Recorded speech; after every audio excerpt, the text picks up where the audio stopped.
हरियाणा के रोहतक नाम के शहर के अंदर मौजूद है एक छोटा सा गांव। इस छोटे से गांव में एक बहुत ही पुराने जमाने का तालाब है। लोगों का यह मानना है कि इस तालाब में बहुत पुराने जमाने से एक इच्छाधारी नागिन रहती है। अब वो कौन सी नागिन है, इसके पीछे की क्या स्टोरी है, क्या है वो हैरान कर देने वाला रहस्य, ब्लडी सत्य आज के इस एपिसोड में आप सभी लोगों को पता चलेगा। दरअसल दोस्तों, इस गांव के बड़े बुजुर्गों का लोगों का यह मानना है कि बहुत पुराने टाइम में एक सपेरे को वरदान देते हुए एक इच्छाधारी नागिन इसी गांव में बस गई थी। इस गांव के लोग उस नागिन को देखकर बहुत ज्यादा घबराते थे। अपने घरों से निकलना भी लोगों ने छोड़ दिया था। अब ये नागिन जब कभी भी लोगों को देखती थी तो बहुत ज्यादा चिंता में आ जाती थी कि मुझे देखकर लोग इतने ज्यादा घबराते हैं। तो एक दिन उसी नागिन ने इस गांव के सरपंच को सपना दिया और सपने में यह कहा कि क्या हुआ, तुम लोग मुझसे इतने ज्यादा घबराते क्यों हो, मुझे बहुत ज्यादा चिंता होती है।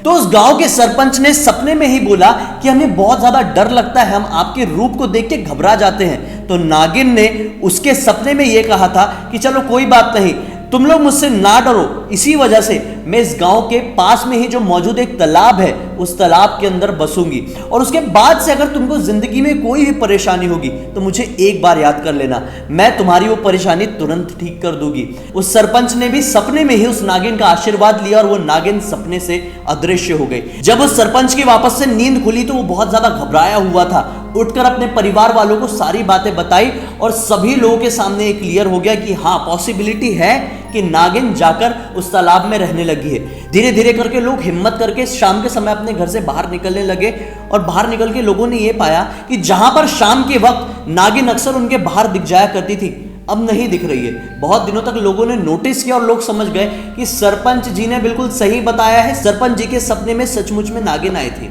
अब क्या हुआ, उसी दौरान गांव में कुछ अजीब सी घटनाएं घटने लगी। कुछ लोगों की तबीयत खराब हो जाती थी, कुछ लोग मतलब डेथ बेड में चले जाते थे। लोग उसी तालाब के पास जाते थे जो तालाब के बारे में सपने में नागिन ने बताया था, और उसके पास जाके लोग रिक्वेस्ट करते थे कि हमारे घर पे ये ठीक हो जाए, वो ठीक हो जाए, और लिटरली कुछ ही दिनों में वो चीज ठीक हो जाती थी।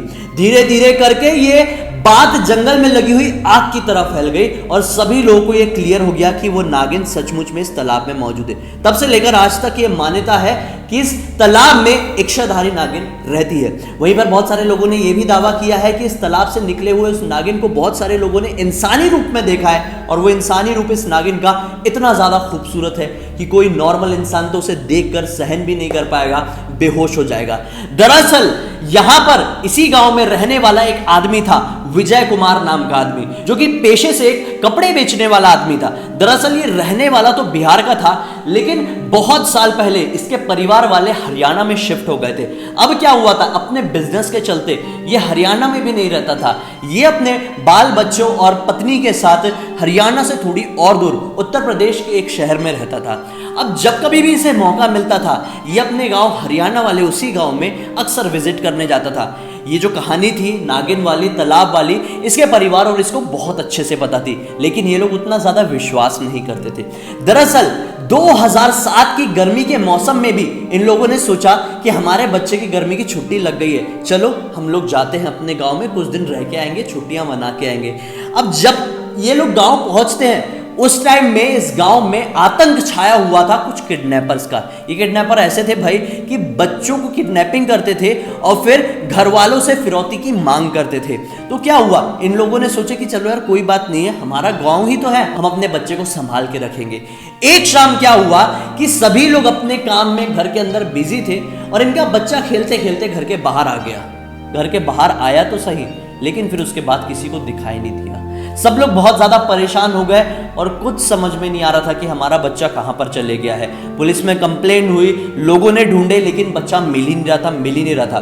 फिर कुछ दिन बाद, एग्जैक्टली 5 या 6 दिन बाद, इनके दरवाजे में दोपहर के टाइम में एक नॉक हुई और जैसे इन लोगों ने दरवाजा खोले तो ये पाए कि उनके दरवाजे में एक चिट्ठी पड़ी हुई है जिसमें फिरौती की मांग के बारे में लिखा हुआ है। यह आदमी बहुत ज्यादा परेशान हो गया क्योंकि फिरौती की रकम बहुत ही ज्यादा बड़ी थी और ये दुख में आके रोने लगा, टेंशन में आ गया कि मैं अपने बेटे को अब कैसे बचाऊंगा।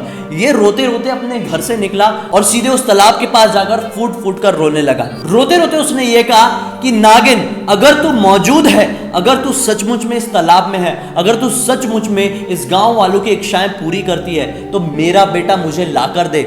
मैं कुछ नहीं जानता, मुझे मेरा बेटा चाहिए, नहीं तो मैं इस दुनिया पर किसी भी चीज के ऊपर आज के बाद विश्वास नहीं करूंगा और इसी तालाब के अंदर कूदकर अपनी जान दे दूंगा और ये सारी चीजों का इंजाम तेरे ऊपर ही आएगा। ये तेरी परीक्षा है नागिन, तुझे सौगंध है।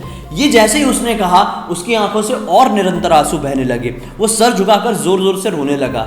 लगभग 5-10 मिनट और रोने के बाद उसे कानों में उसके बच्चे की आवाज गूंजी। आवाज कुछ ऐसी थी कि पापा कहां पर हो आप? मैं अपने घर पर आ गया हूं, जल्दी आओ ना। जैसे ही उसने अपना सर उठाया तो बहुत ज्यादा हैरान था। उसे ऐसा लगा था कि मेरा बच्चा मेरे बाजू में खड़ा है, लेकिन आजू बाजू तो कोई नहीं था। वो घबराहट के साथ उठा और अपने घर के रास्ते की तरफ भागने लगा। यहीं पर दूसरी तरफ क्या हुआ, वो किडनैपर्स उस बच्चे को लेकर उसी तालाब वाले इलाके के लगभग 2 किलोमीटर आगे वाले इलाके से गुजर रहे थे। अचानक से जहां से वो किडनैपर्स उस बच्चे को लेकर गुजर रहे थे वहां पे जोर जोर का आंधी तूफान आने लगी। अब ये सब देख के वो सारे किडनैपर्स बहुत ज्यादा परेशान हो गए।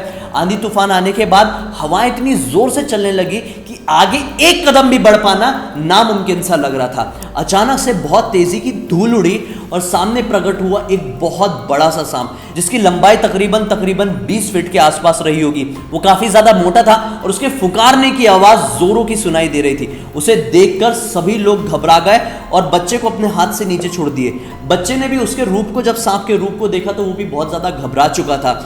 यहीं पर वो सांप गुस्से से उनकी तरफ बढ़ने लगा, लेकिन वहीं पर वो जो चोर थे, वो जो किडनैपर्स थे, उन्हें भी इसके बारे में पता था। वो लोगों ने तुरंत हाथ जोड़ लिया और अपनी गलती की माफी मांगी। वो लोगों ने कहा कि अब जिंदगी में हम लोग बुरा काम नहीं करेंगे, ऐसा काम नहीं करेंगे। भले ही मजदूरी करके 2 वक्त की 2 रोटी खा लेंगे, लेकिन अब जिंदगी में कोई बुरा काम नहीं करेंगे। हाथ जोड़कर गिड़गिड़ाने लगते हैं और अचानक से वो नागिन जो थी वो तेजी से दूसरी दिशा में जाने लगता है। जब वो तेजी से इतनी जोरों से दूसरी तरफ जाने लगता है तो उसे देखकर वो जो किडनैपर्स थे वो बहुत ज्यादा घबरा जाते हैं और बस उस नाग को दूसरी दिशा में जाते हुए देखकर ये लोग दूसरी दिशा में भागने लगते हैं। जब ये सब होते हुए वो छोटा सा बच्चा देखता है जिसकी उम्र बस अभी 7 या 8 साल की थी, वो बहुत ज्यादा डर जाता है सबके भागने के, मतलब सांप के इतनी तेज रफ्तार से भागने को देखकर वो बहुत ज्यादा डर जाता है और वहीं पर बेहोश हो जाता है। जब वो बेहोश होता है तो उसे कुछ समझ में नहीं आता है कि मेरे साथ क्या हुआ, लेकिन जब उसकी वापस से आंखें खुलती है तो वो अपने आप को अपने घर में पाता है। दरअसल भाग भाग के जो इसका बाप यहाँ से गुजर रहा था, उसने अपने बेटे को उस जंगल में बेहोश अकेला पड़ा हुआ देख लिया था। उसके बाप ने यानी कि विजय कुमार ने ही अपने बेटे को उठाया और घर लेकर पहुंचा। बेटे की जब आंखें खुली, वो होश में आया तो उसने ये पूरी कहानी बताया कि किस तरह से किडनैपर्स उसे लेकर भाग रहे थे, किस तरह से आंधी तूफान आई, किस तरह से इतना बड़ा सांप उनके सामने आया और फिर क्या क्या हुआ, उसने सब कुछ डिटेल में बताया।